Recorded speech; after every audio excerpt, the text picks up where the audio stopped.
This is Daniel, your Game Master and Master of Ceremony. This is Tori, and I play Dooley. This is Sorcerer, and I play Ty. This is Becca, and I play mur'grr'at. And this is Odyssey, a Babylon 5 story. Welcome aboard.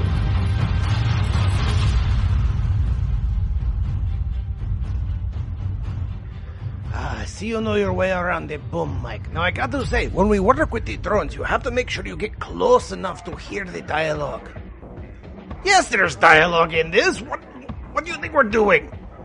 Yes, there is always dialogue involved. Just because you watch my movies with the sound off does not make me... you are here. That is good. This is my new associate. This is Gabriel. He'll be working for our audio project from here on out. So please... Gabriel, say hi to the people who have come to hear the stories. And Gabriel, thank you for doing this stuff. Now, please, go work. I have stories to tell. Go, go. Go. Go, go.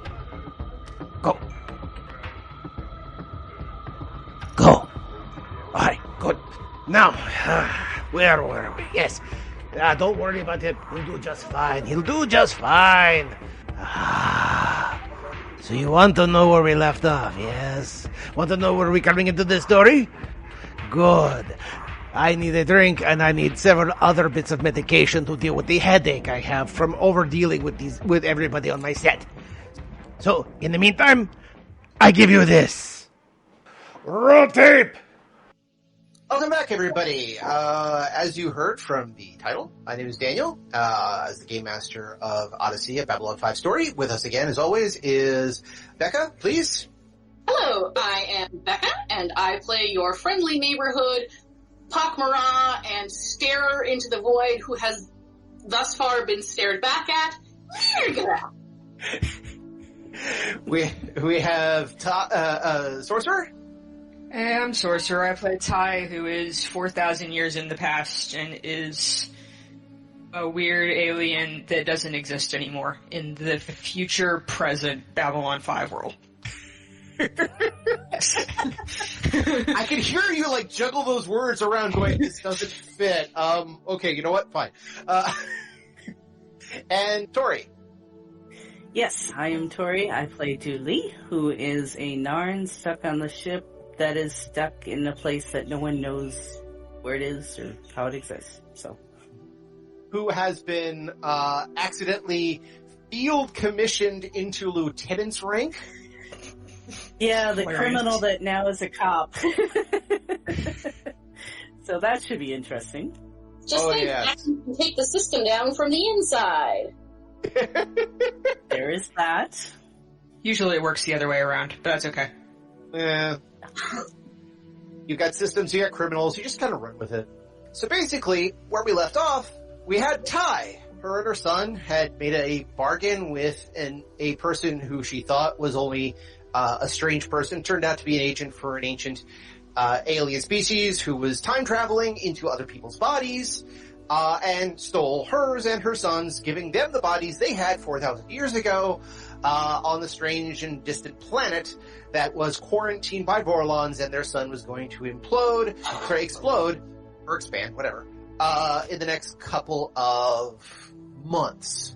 She most recently was able to steal a book away from their library, the books being the main conduit for how they do the brain transfers, or the mind transfers, and tried to read it, but couldn't. But her son could, but couldn't hold it long enough because it is a thing of immense power. But again, that is a possibility of something that may come up. On the present day, yes, Dooley has been given a lieutenant's rank, mostly because she talked to the other Narn security chief on board, who understood a few of the details she was speaking of, knew the concept of being a fugitive from her own kind, and how this is all might work, and actually kind of gave her a look. We're shorthanded, and we could use the help, and you know more about this than I do, so welcome aboard. You're now part of the crew. Her first assignment was to figure out what was going on and to find a possible telepath to help her friend mur'grr'at. mur'grr'at, in a interesting chain of events, for those of you who have not been listening, shame on you. Go back, listen to the other episodes. We'll wait. Listen, mistakes were made.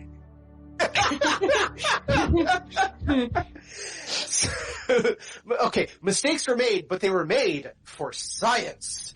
And so, in the process of all this, made a deal with another ancient, unknowable thing from beyond the stars, who was apparently something of a flesh crafter, who had lost all their flesh and had become essentially sentient thought that had coalesced and was manufactured into a narcotic. Yeah, don't think about the physics of this. Just don't. Just run with it. But mur'grr'at allowed that entity to share her body for a while until the entity basically took over. And after a little bit of, which the entity then used to become a criminal mastermind and leader of the gang producing said narcotic. I would have been way less upset about the entity taking over if it hadn't started lying to my friends. Yes, that it was you and not the entity, and then you managed to take control, take it up to the brig, tear off your beloved air fresheners, and throw them as a sign of things are not right, to which you had you worked with the local telepath, who's, general on board rookie, who's doing, basic work, who is completely outmatched by you and the thing claiming to be you and claim that you are in fact evil thoughts in your head. So, this led to a discussion that there needed to be a more powerful telepath. Lee, off to find said more powerful telepath, found a Blip, a rogue human telepath trying to run away from the Psy-Corps, literally in the clutches of the Psychops, who were trying to get him to stand down and come with them. And so all three of them plus Lee were making their way up to the security office, where a pak'ma'ra ranger named kt'bu'sek has been keeping an eye on Lee, and right when the doors open, everyone expected keep an eye on mur'grr'at. My apologies. But right when everyone thought that Lee would return with the telepath, the door opened and Joey, the second in command, or head bruiser, if you will, of the gang, stepped in. Fuck that guy. Yep. And it should be noted that those who get a chance to hear it, there was an amazing psychic duel between mur'grr'at and the thing, as mur'grr'at manifested mur'grr'at's idea of Ty, and the thing manifested mur'grr'at's idea of Lee for a board game of Monopoly, so they could both discuss why mur'grr'at should just accept what's going on, and so mur'grr'at could try to tire it out so that when a telepath could be available, the thing would be less able to defend itself or otherwise lie as quickly and as convincingly. Yeah, being forced to play Monopoly with a Brikiri is actually considered a war crime in the ISA. Especially the most obnoxious Brikiri they could have possibly picked to pretend to, imagine being extra obnoxious for fun. Come on. But again, it's also the idea of the most obnoxious Brikiri from the point of view of a pak'ma'ra is just amazing if you want to think about it in a weird way. It's one of those things where if this was a movie or an episode of Babylon 5, this would get the closest thing you would get to that Austin Powers moment where, but if I travel back in time, I won't be able to stop myself, but then this, and oh god, my eyes have gone cross-eyed. Don't worry about it, Austin. Just follow it, just do what you gotta do, and enjoy the ride. Turns right to camera. And that goes for you too, people. Yes. Yep. So, again, some of the physics doesn't entirely make sense, but narratively speaking, yeah, perfect sense. Oh yeah, totally, 100%. Sometimes you just have to say screw it, it's the narrative, and the narrative wins. So, but that's where we left off. Now again, we've had a week to contemplate what's happening next. I know that mur'grr'at had a couple of possible things that she wanted, or they wanted to do. and I'm not sure what everybody else had, and I know that Ty probably at some point would like, for lack of a better term, back in her own body with her kid in tow. So I don't know who has thought about this during our time off, but does anybody want to go first? I don't know if I had ideas. Like, I was just waiting on to see what would happen. Mm-hmm. I have an amazing scheme. Hilarious. It's hilarious. Like, genuinely. Okay, here's the plan, which I wrote down yesterday, forgot about, or a week ago, and then forgot about until just now when I found this paper. So the plan is, Ty is gonna go out, hit on one of the guards with the cattle prod leaf things, seduce him, steal his thing, knock him out with it, take the cattle prod to one of the guys that has one of the gems, knock him out, take the gem, get another book from another book, and then take all that crap back to her apartment or jail cell or whatever it's supposed to be. Mm-hmm.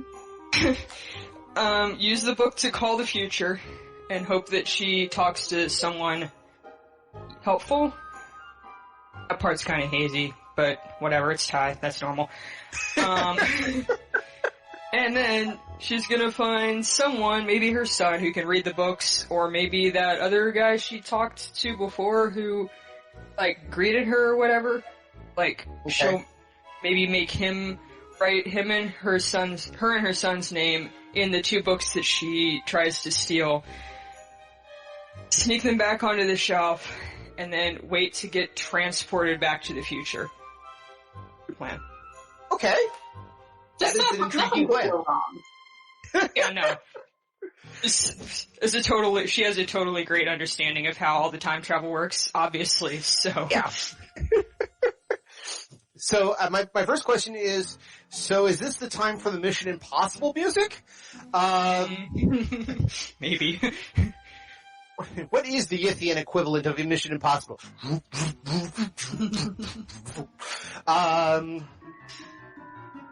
Like I hear it being played on a didgeridoo played backwards.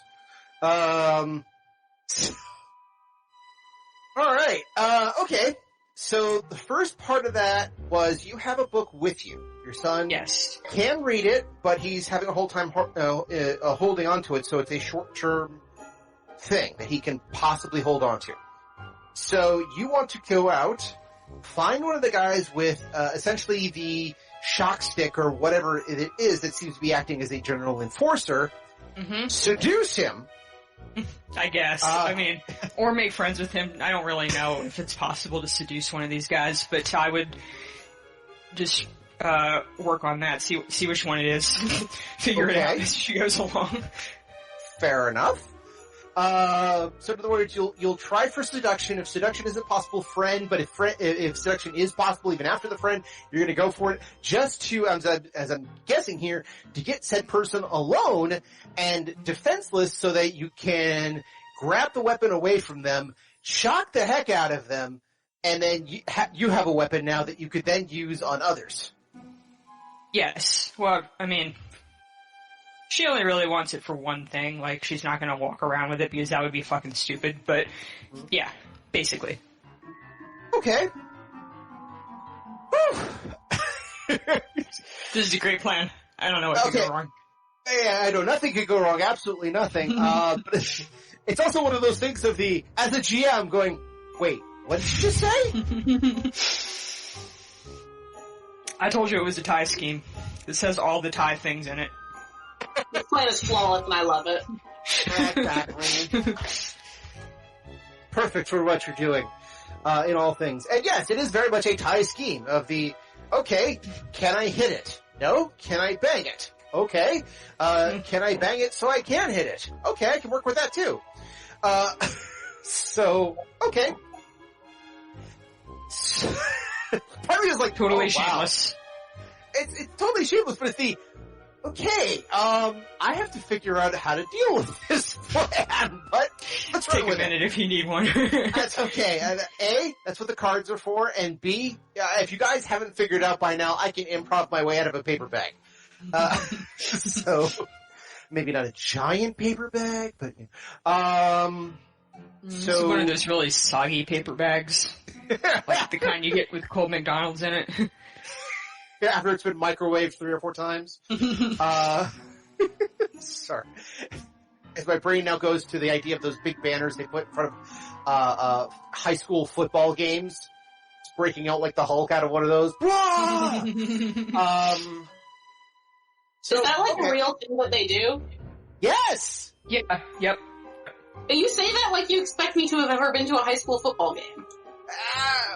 Okay, let's just say there is a reason why in Texas, there is a saying in Texas, God, guns, and football, and not necessarily in that order. I love football, like, more than anything else. Yeah. So, Anyway. yeah, anyway, better. So, you leave your son, who is, again, recouping after the weirdness, but the book you have is still in your apartment, cell, whatever you like to put it. Cell, not necessarily meaning as in a prison cell, but more of a, in the old Latin concept like a monk of... cell. Yeah, like a monk cell, yep. Exactly, yes. Yeah, I figured she would just, like, stick the book under the bed or something. Just, like, hide it somewhere. Okay. So you hide it there, and so I'm gonna need, let's start with first, an investigate. So you need to at least find somebody who fits your criteria. Mm-hmm. Let's see. Oh. Alright, what'd you roll? Working on it. I looked it up.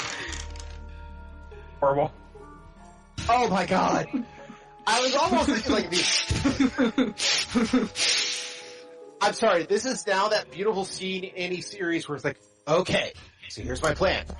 We bend these bars, we convince the guard that we're sick, and that way he comes forward, and then we smash him against the bars, grab his keys, enter cell, get to the hangar, which we'll procure for this, get to the ship, which we'll be able to launch from here, and we'll be able to get back to the rebels in time, if we do it right, just in time to make sure that they don't get attacked by the Death Star. Okay, great.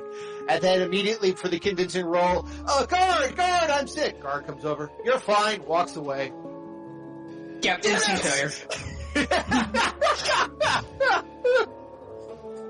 So, the first thing is you were looking for somebody with a shock stick, and there is nobody with a shock stick. Oddly enough, you even go back to There were so many of them earlier. Yeah. Oh well. Which that then brings the good question: is why? But yeah, Union mandated break time. They're in bed. Yeah, I don't know. But there is a number of gatherings going on. Some people are getting a little lost. Some people are just doing what they usually do. And when I mean people, I mean strange things from beyond the stars with, claws for hands and trumpets for arms. That doesn't make them not people. No. Just filling out the ranks of the visual for those who are so inclined. So you wander around a little bit. Give me a, let's do a notice check. The other thing I'm really bad at.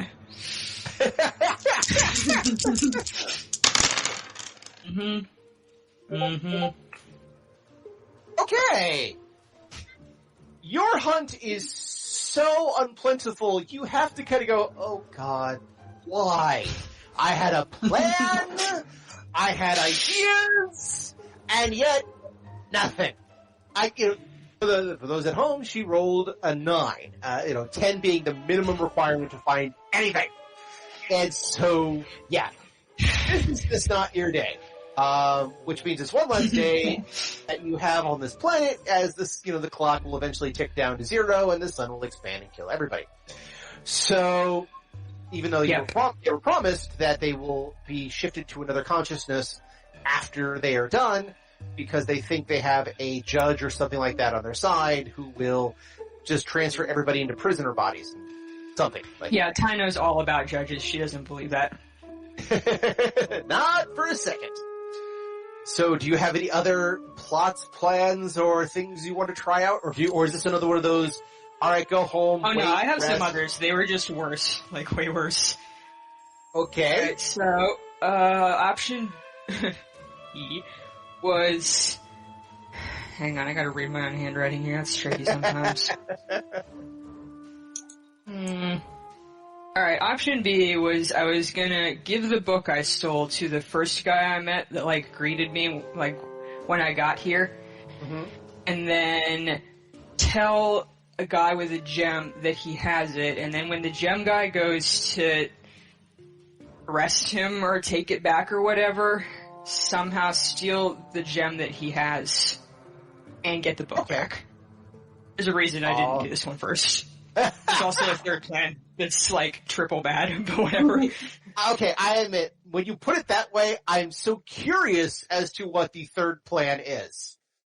Alright, well, plan C is I have this book that I stole so I could trade it to someone for a crystal, but that would mean that they know that I stole this book unless I could just pretend that I found it on the ground, but I still need the book later, so, you know, that's like desperation moves right there. Like this plan, like plan C. Desperation. Fair enough. Alright, so your plan is to find the person who greeted you. The only guy that we actually know, yep. Yep. I know. Then you were going to plant the book on their person somehow, or they're given the book. Then find somebody I was just with gonna a give it gem. to him. Okay. Then find somebody with a gem, with a blue gem, and then when they rat him out. when you have that, rat them out to them in hopes that then boom, gotcha. Okay. So And then steal the gem while they're distracted, I guess. let's start with the basics. Give me Profit? no, profit is later. I feel like that's implied with all Brahiri schemes. She kind of has to be off, like, dying sun world to profit off anything. I don't think... Even Tide is pretty sure that money is totally worthless at the moment. Inconvenient, but it happens sometimes. Well, it's also the fact that, you know, the availability of the new possibilities as you get off-world is considered profit, simply because now you are able to exchange that potential time and money for realistic possibilities of time and money. It's hard to make a buck when you're dead. Mm-hmm. Yes. Well, profit isn't always money. Sometimes it's the opportunity for more money. And you're capitalizing on the current amount of time and opportunity you're being given now to increase that time and opportunity later into the future, which is part of the investiture. I watch a lot of Shark Tank. Okay, so let's start with the basics. You need to find the guy. So let's start with investigation. Okay. 21! Oh, natural 20. Okay. Probability strikes again. So far, your B plan that even you labeled as terrible is so far your most successful. So, you find the original person, who, did he say was a professor of some type before in his previous life? Yeah, like a doctor or something like that. Exactly. So, you know, again, you find the good doctor, if you will, who, as for those of you at home, I make up a lot of stuff on the spot and forget to write it down. That's just me. Anyway, I would not bother to remember his name, so it's fine. Exactly. So, the good doctor, you eventually find he's in his cell doing what you think is meditating. It's really interesting to see, the mandibles on the face vibrate as they kind of make an om sound. At the same time, his clackers are at his side, wide open, and his central trumpet arm has been kind of extended out to chorus with his ohms. It's kind of interesting to watch, but also kind of freaky. Kind of, you know, knock on his cell. He goes, blah, blah.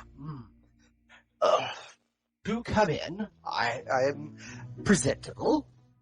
Oh, I go get the book, like, Okay. before I go do this. I just crossed my mind that, yeah, okay. I figured that part, yeah. So yeah, you with book in tow, enter the room, as he says, come in. Hey there. I found this. Do you know what it is? You're a doctor, right? You can read. I understand if you're having trouble with some of these books. They are quite delicate. So, let us take a look. And he automatically lifts his clackers up to his eyes, and you can tell that he's psychosomatically or habitually trying to readjust his glasses that aren't there. And he looks over and says, this you found just lying in the street? I mean, it was like in the library, but like in a weird corner, like someone forgot it. I don't know. I guess maybe they didn't want to pay their fine when they turned it back in late. Something like that. Who knows? Okay. I have an idea, but I'm reaching for the cards. Let's see if the cards are in your favor. May your odds ever be in your favor. Find out. Alright. 1, 2, 3. Okay! Cards have spoken. Leave offerings. He looks over and says, let me take a look at... There! Where did you find this? The library, you said? Yep, just there. It was just there. It was like in a corner. Just someone left it there. He opens it up and starts flipping through the pages. He's not getting the same showering of light that you saw before, but it is glowing much like a deep-sea fish. And he starts flipping through it. Amazing. Absolutely amazing. Here! Yes! Of course! This is also the kind of freaky part. He jabs his open clacker underneath one of the mandibles where you think a mouth might be, though you're fairly certain it's not a mouth so much as kind of a lamprey-like sucker. Jabs the pointy end of it for a little bit, like he's picking something from his teeth. Out comes the clacker, but the end of which has this dark fluid on it. Gross. And he kind of scribbles a few words into the book. Perfect. Absolutely perfect. Oh, yes! Now I understand. I understand so much now. You're fairly certain if he was still in a human body, he'd be openly weeping at this point. I try to see what he's looking at in the book, like over his shoulder or whatever. It's a lot of the stuff that's glowing, it's writing, is stuff that you still can't really define. It's again such an alien language and in symbolic language that you're just completely flabbergasted on. It's like you yourself trying to sight read Klingon, and so it's just but he is inscribing on a middle page where there was a blank section, his real name, Dr. whatever, Phineas, whatever, on the side there, and the phrase, "I bid you welcome. This tome will bring you great fortune." This is a library book. You shouldn't write in it, bud. He says, "But that's the beauty of it. I did. And if it wasn't for this, then the book wouldn't be passed to me when I found it in the 1800s. And from there, I wouldn't have gained the knowledge that I did. I have sealed my record. This is the book that was brought to me so many years ago in my personal past, but so many years in the future. Don't you see?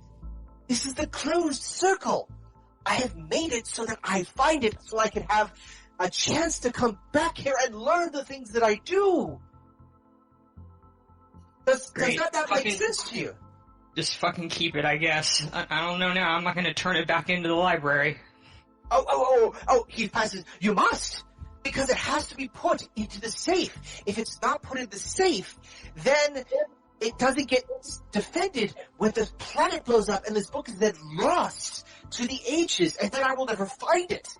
Time has dictated you must return this, or else... How about you return it since you wrote in it? Of course, I will. if that is the case, I will mention that it was found and that I'm returning it for its own good, but I will make sure that it's nestled in the safe and kept in the vault, so when everything happens, it happens as it should. Thank you! Thank you! I cannot thank you enough! You have found a purpose in my existence, and it's shown me what it is. Great. He says, I'm glad you're happy. If I had the chance, I know we were all supposed to be transported away into new bodies in another century after the Volons are gone, but if I had the chance, I would take you with me to 1896 and show you the wonders of my world, but now with the knowledge that we both have of this place and all the intellects around us. I have a boyfriend in my own time period. I'm just like slowly backing away, like trying to get out of this guy's fucking apartment or whatever. He says, well, of course, no matter, but I just want to show you my gratitude for helping me find my fate. Do you know how rare that is? And he starts getting up, he starts shuffling out towards the door. And he says, but thank you. If you have any need, please let me know. I will go and return this immediately. And he shuffles out the door. I go look for one of the Blue Gems people. Give me a notice check. And this is where you roll a 1. 9! Okay, so you're not seeing a lot of the Blue Gem people anymore. Again, you found 20 or 30 of them before, but now they're just kind of thinning the ranks for whatever reason. I mean, I have a hunch why, but... Okay. Because, so now what? They're all going to the future, right? So, that's why there's fewer of them. I mean, if they don't... I don't know if they take their gems to the future or not. Fuck. I guess I gotta go steal another goddamn book, since this dude wrote his goddamn name in the one I had and took it back to the library. This is all going really well.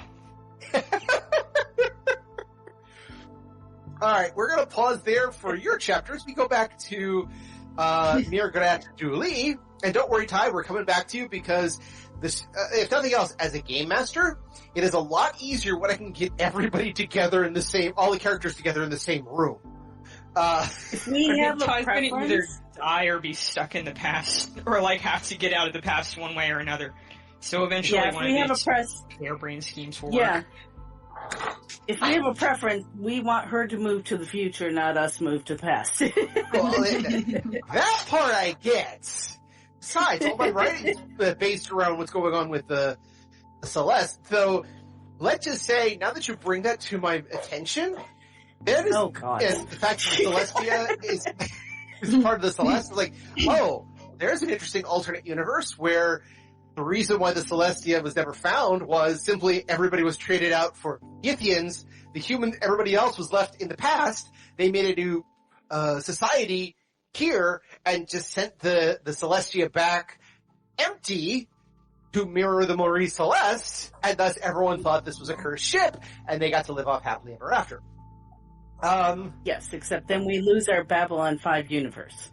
Oh no, they would settle in a dark corner of the universe where people have never been and wait their time, and maybe in a couple thousand years or 1,000 years, they decide to take their chances and move on to see what else is out there.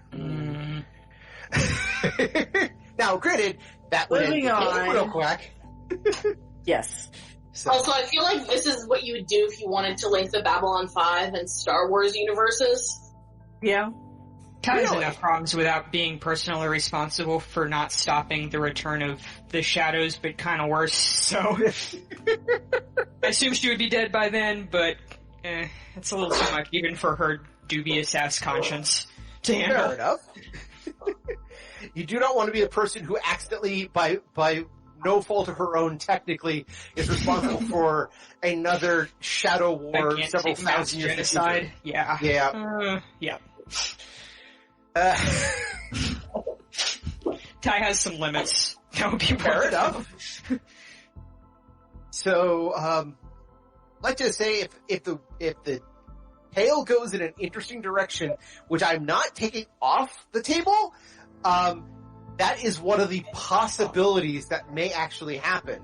Doubly so if they happen to get their hands on a few other things, but again, that's other issues. So, I'll let Ty think about a few things as she hunts down another book and tries to figure out a few things. So we will switch back for a few bits to Julie and mur'grr'at.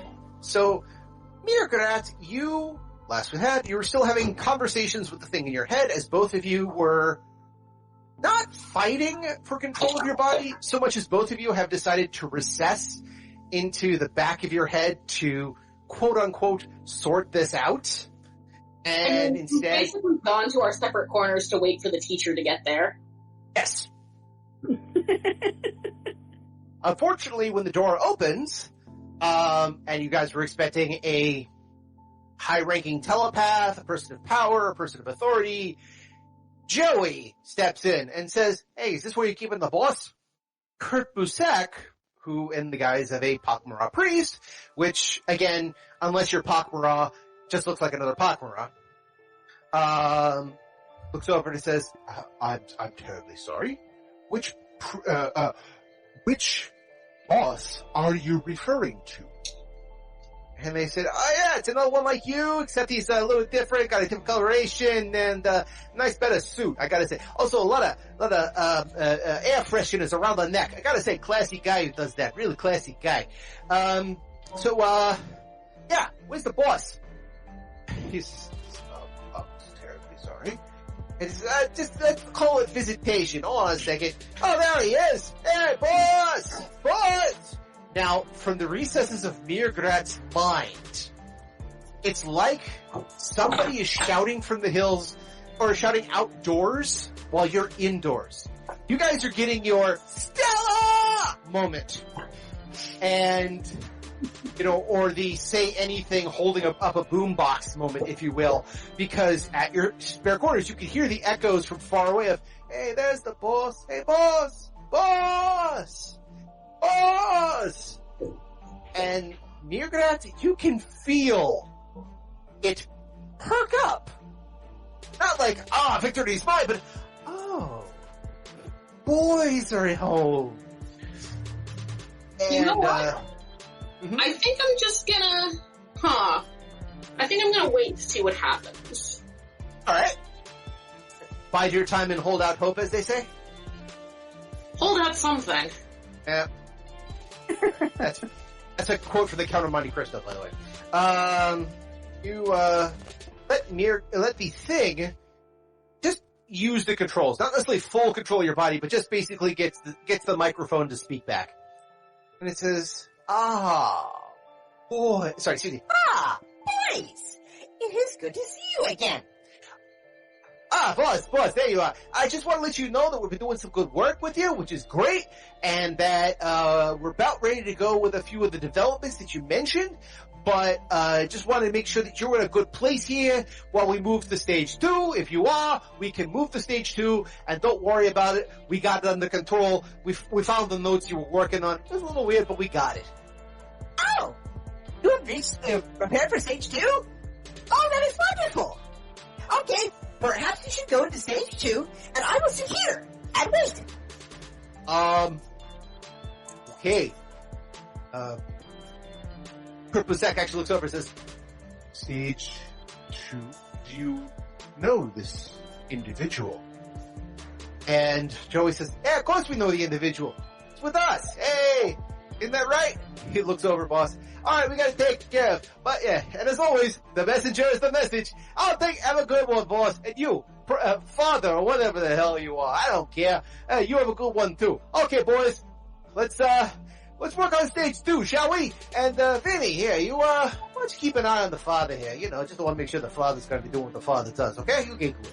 Alright, he actually, walks up to, kt'bu'sek a little bit, taps him on the shoulder. "Hey, you're a good kid. Keep an eye on the boss. Make sure they don't get any sort of trouble, alright? Yeah, you're good. and you're almost certain that he slipped a 500 credit chip inside the collar of the robe that kt'bu'sek is wearing. Yeah, and then kind of, gently slaps his cheek a little bit in that traditional way. And he says, all right, guys, on the stage 2. All right. Thanks, boss. We'll be seeing you soon. You, Lee. So, Yes. Let's see how your timing is. Let's see here. Okay, and... Alright. 3 cards down. By the way, the cards for the Ithian experience that I had last time was Mistaken Identity, Fork in the Road, and What Are the Odds? That is literally one of the cards I drew. It was called What Are the Odds? That's why I had to do what I had to do. As for Julie, the cards drawn are the Black Mark, a Moment of Indecision, and a Rock and a Hard Place. So, honestly... Probably nothing can go wrong at this point. Finally, nothing. Because if nothing else, if Babylon 5 is nothing else, it is a unbelievable collection of things that couldn't possibly go wrong. So, you have been, working with the traveling to the the security center with the cops and the Blip in tow. So, basically, with your timing, you're walking down with the time cops. Sorry, with the side cops. Time cops, completely different movie. You're walking down with the side cops and the Blip. Now, the Blip is not being dragged, but is doing the forceful, let's go, move forward, don't make us pull out this, gun and shoot you on the spot. So be nice, be kind. But, the second you had gotten out of the alleyway where you found these guys, or the small little room area, they went from, we are side cops, you will obey to our authority, to, you just gotta go on and on about those pictures we sent to your mother. Oh, my mother didn't like those at all. And you should have kept them for you. Back, they went from professional side cops to the Bickersons. And they almost treated Connor, the Blip, as their son or travel companion, who wisely kept his mouth shut the whole time. So, you make your way to the security office. Most of the other security people are busy trying to deal with, again, a lot of the rumors you're hearing as you come through the promenade, and the main mall, about, are we there? Are we just doing a stop? How come no shuttles are going out? Are they going to get ready for things? And there's been a couple of things of, okay, ladies and gentlemen, don't panic. We're just doing a quick stop off for some quick adjustments, a couple of repairs, nothing out of the ordinary. We just want to make sure everybody's perfectly safe. We'll be going forward very soon. Again, nothing to worry about. Very much placating everybody. Anybody who's figured out that you guys are not where you're supposed to be. Everybody else just seems to take it in stride. So, you make your way to the security near the front, not far from the bridge. As you are entering the corridor to get to the security center, besides the fact the security desk is empty, nobody's there taking, acting as a coordinator or I can't remember the term, the guy who's usually the front desk person. Receptionist. It's not the receptionist, but when you're in a police department and when the person who is acting as not just dispatcher, but he's the person you approach whenever you have somebody who wants to report a crime. Was it? Intake officer, maybe? I don't know. I haven't spent a lot of time in police departments. Hey, what are we talking about? Sorry, I made it out. That's okay. No, the term for the police officer, usually near the front, who is there to do inductions as well as get reports in and get people to the right place. It's not a receptionist. The desk sergeant. Desk sergeant. Thank you. There we go. Yep. So the desk sergeant isn't even there. And so... I kind of make note of all this. Yeah. Okay. Remind me, we're heading back to the jail, right? Correct. Security office. Security office, where mur'grr'at is held. Correct. Okay. And we haven't seen anybody in this section yet so far. No, well, okay, once you actually enter the office, the security office, it feels a little empty. Like, really empty. And, again, there's no desk sergeant. There's no, person on call. For some reason, it's a little weird. Okay, more than a little weird. And, however, once you come in, you notice that the door to the cells is open. Okay. I don't have any... I just have my knife on me, right? I don't have any real weapons? Correct. They won't let you have any weapons, for a lot of reasons on board, but yeah, you don't have any real weapons. Okay. I'm just gonna proceed cautiously. Okay. So, the door... so you're heading back to the jail cells? Well, yeah, because we're... Yeah, going back to see mur'grr'at from what I remember. Just double checking, making sure everyone's on the same page. So yeah, so like I said, the jail cell doors are open. Not the actual cells themselves, but like the opening to get to the jail cells. That's open, and as you get close to it, you notice there's a couple of folk in fairly nice outfits. Looks like 2 men and a woman, human, who are all dressed very fine. One of them is this big guy, really big guy. He's dressed in black, he's got black hair, and it looks like he's talking to somebody in a very thick Italian New Yorker accent. And the other 2 of them, one of them he mentions is, you hear it being called Vinny, literally goes outside the cell doors, the jail cell doors, and kind of leans up against the wall as if like he's just, hanging out next to the door or on guard or whatever. He looks over and he says, hey, can I help you? Who's in charge here? Oh, I answer to the big guy over there. What seems to be the problem? He looks over, Lieutenant. What big guy is he referring to? It's very obvious. The big guy is the one all in black, very tall, black hair, very muscular. He seems to be talking to somebody actually in the cell area. His back's to you. All right. So yeah, I just kind of look at him and I say, no, I'm just gonna go about my business, and I head back towards the cells. Okay. He actually says, Lieutenant, would you be so kind as to give us a minute or two? We're just finishing up. We'll be out in here in a second. What are you doing here? Visiting a prisoner. He actually reaches into a not inside his jacket, but into the pocket on the outside where you normally put a square, pocket square or something like that. Yeah. Reaches in, pulls out a business card, and hands it to you. And the business card says, Vinny Tortoni, legal advisor. Okay, well, Mr. Tortoni, visitations with the prisoners are to be supervised, so I'm going to go about my job and head back to see the prisoners. And I step forward. Alright. He literally just kind of bangs twice on the door there and says, okay, no problem. Bang, bang. I don't want to keep you from your job or nothing, and he's just still talking at you. Yeah, I'm completely ignoring him going forward. Okay. Something's not right. As you enter, the other woman sees you. She kind of pushes herself up to the side, and that's when you see the big guy who had just stuffed something into the pak'ma'ra priest's collar area. Turns around and says, okay, let's get out of here. And it's him. It's Joey. You know Joey. Yeah. He looks over and says, hey, look at you, Lieutenant. Oh, ain't that special?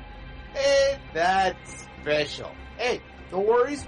We're gonna get out of your hair here. Just had to go see a few people, people in, gotta make sure everybody's okay. All right. You know what? We're gonna leave right now. Anyway, have a good one, Lieutenant. You've been really nice. And he looks back. Keep calm, boss. We got it all taken care of. He says, thank you very much for your time. You've been very, very nice there, Lieutenant. All right, guys, let's go. And he starts ushering the other two out the front door.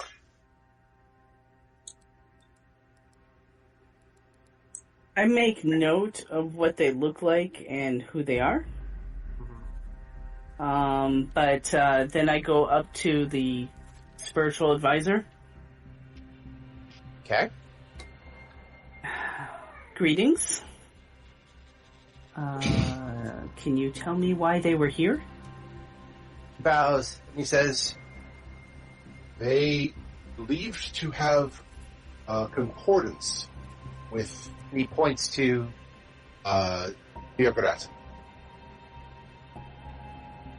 the Blip. Connor actually goes, Excuse me, but was that supposed to happen? I mean, are we on the real situation? I mean, I don't want to be a pain. you hear the slap of the back of his head. He's like, okay. What? Who hit him? Oh, one of the side cops behind you just kind of got him the Okay. whole, shut up. I'm going to spin around and I'm going to get right in the guy's face and say, no, that's not allowed. He is here to perform a service and he cannot do it if you are beating him up. Garner, who's the male, looks over and says, perform a service. On which? You know what? This is police business. You don't need to be here. Please wait out in the lobby. He looks around and says, I think we need to be here. He looks over, don't you, honey? Julie looks over and says, Yes, I really think we need to be here for Connor. puts both hands on Connor's shoulders. I think it would be best if we were here for him. Yeah, I don't, and I'm in charge here, so you may leave now. I think I have Intimidate. Not that it'll work on these guys, but I can give it a try. Give it a try. Press me. You never know. I have a mild Intimidate. You know what? Hold on a second. We don't need choruses of someone singing Diggy Diggy Hole in the background. Why did you introduce him to that song? I didn't think you would run with it so fast. Oh, good grief. You guys have been aware of this song, yes? Oh, Nope. yes. Sorry. Becca, was that a yes or a no? That was a no. Okay. Oh, Yeah, I was quick thinking- here. There All are right. two versions. So I rolled a 9, which gave me a 16. Okay. I see that. No problem. You just do your best of the, look, I'm in charge here, see Lieutenant Stripes, see what's going on here, I asked you to do a favor, and if you don't want to do this, I'll have, somebody throw you out the nearest airlock as fast as possible. They both just kind of sit, stand there. Again, to mur'grr'at's borrowed eyes, it looks very much like a Ward and Beaver Cleaver situation. Just they stand there like they're a 1950s family or, sitcom family. And it says, No, I think we're going to be here to help our good friend Connor, who should be in our custody and under our protection in these circumstances. Don't you agree, Lieutenant? No, I just said I didn't agree. Do I need to call my supervisor and have you escorted off the premises? he looks over. Father, this is a family matter. May we have a moment alone? Oh no, he can stay here. He is their spiritual advisor. Or they are their spiritual advisor.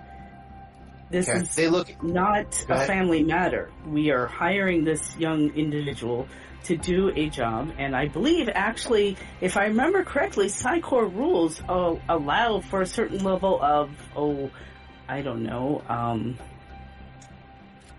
what's the word? Privacy when the individual is engaged in such activities. Because you don't need to hear what's being discovered. You're not part of the contract. If the priest looks over. Psychor rules. I would take it then these are... All of a sudden, the Warden and June Cleaver personas drop like a stone. Yes, we are Psychops. We are taking in this Blip who had been running away from us. We have authority to retrieve this Blip, and that supersedes. Your authority is questionable here. They turn to each other, stare at each other's eyes for a second, and then they kind of go, "He's not going anywhere. We'll be right outside. Have him do the job. If he can, then he's ours. Agreed?" Agreed. They kind of nod and say, it looks over. Well, I suppose you could get, the persona just kind of flicks back on. Well, I suppose you're going to have to show me those pictures again. I don't really understand what it's about. Oh, you never understand what it's about. It's perfectly simple, honey. They go outside the cell doors towards the waiting area, which is only one way in, one way out anyway. Mm-hmm. And you can hear them kind of talking a little bit before the door closes. kt'bu'sek looks over and says, That was intriguing.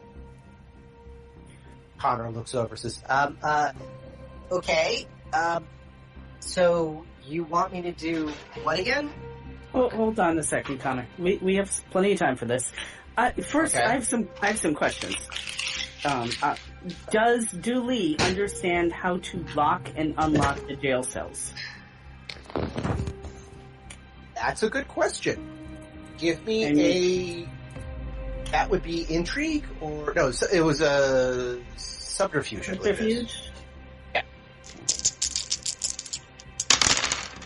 Yeah. Same roll. 16.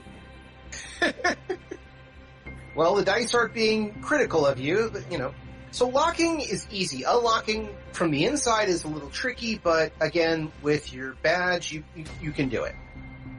Okay. Basically, whatever you do, don't lose that badge. Yeah, no, I have it. All right. So I turn to the father and I say, "Can you tell me what happened in the past 20 minutes while I was gone?" Oh, you mean to kt'bu'sek? Yeah. Okay.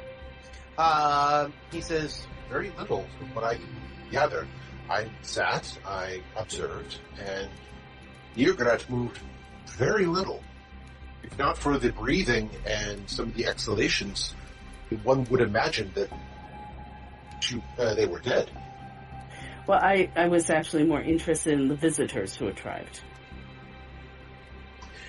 They asked to see the boss. They informed the boss that they wanted to make sure that the boss was well taken care of. They said they were they were prepared for whatever phase 2 was, and that they would then, on the orders of the boss, proceed.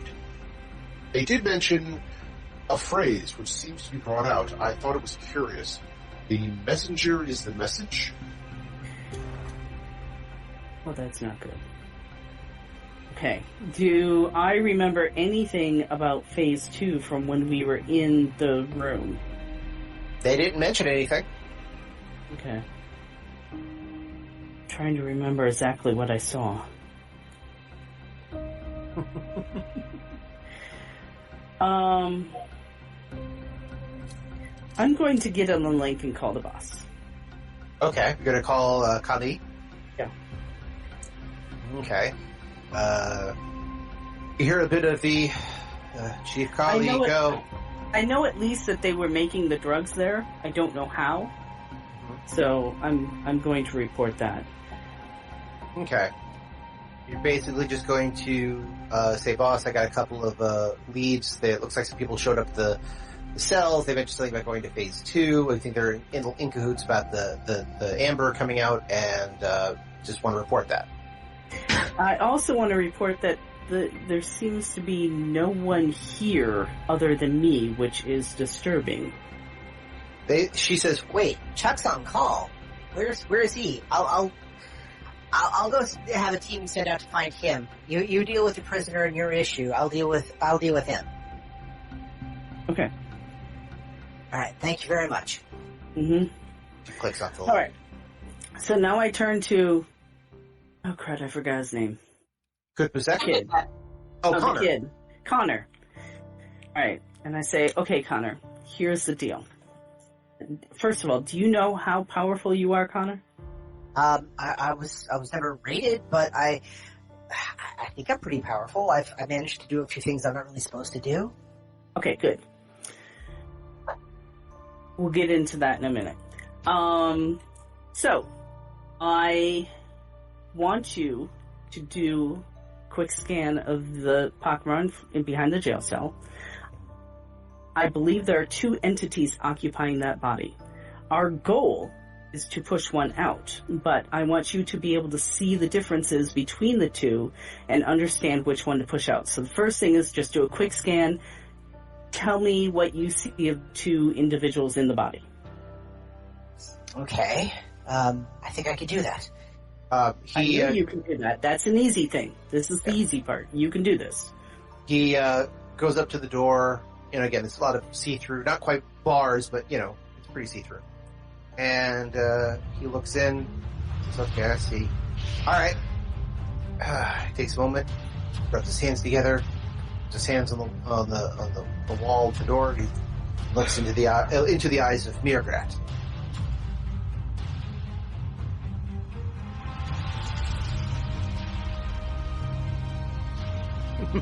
What? Did you think it was going to be that easy? That we get into the heart of the matter so soon? When I have a cliffhanger right here, reaching almost exactly the 1 hour mark? No, of course not. This is why you have to come back to Padini and to the rest of my crew as you continue the voyage with us aboard the Tau Mare Celestia on Odyssey, a Babylon 5 story. Now, if you'll excuse me, he's got the boom mic again, and if I don't... Boom! Watch where you put that boom mic. And that's where we're in for this week. I want to thank everyone for joining us and hope that you continue to join us every 2 weeks for another episode of Odyssey. If you have any questions, comments, constructive criticisms, or just want to say hi, then you can find us at temporalplaygrounds.com/Odyssey or email us at temporalplaygrounds@gmail.com. Or now you can follow us on Twitter at OdysseyB5DM. Babylon 5 was created by J. Michael Straczynski and is owned by Warner Brothers Domestic Media. The Babylon 5 role-playing game was produced by Mongoose Publishing utilizing the OGL gaming license for D20. Our audio engineer is Gabriel Belton. Our theme music, Titan Striker, was composed by Evan King. Incidental music provided by Tabletop Audio at tabletopaudio.com. All other music provided by Creative Commons license and is available of information on our website. Once again, I am Daniel, and I thank you for joining us on this grand adventure. Good night, and keep dreaming.